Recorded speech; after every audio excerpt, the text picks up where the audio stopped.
வணக்கம். இது நலம் நாடி அங்காடி. 100 மணி நேரத்தில் 100 வகையான சிறுதானிய லட்டுகளை தயாரிக்கலாம் அப்படிங்கிற முயற்சியை துவங்கியிருக்கிறோம். இன்றைக்கி அக்டோபர் 12ஆம் தேதி ஞாயிற்றுக்கிழமை காலை ஒரு 10:30 மணிக்கு இதை ஸ்டார்ட் பண்ணோம்.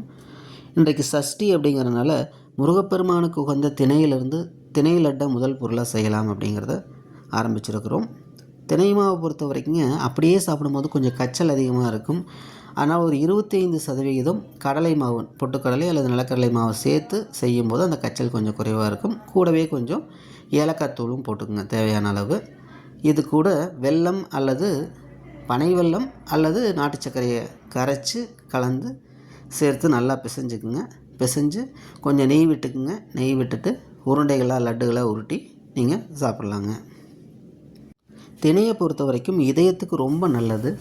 அதே போல் ரத்தத்தில் இருக்கிற சர்க்கரையையும் கொழுப்பையும் கட்டுப்படுத்தக்கூடிய சக்தி வாய்ந்தது.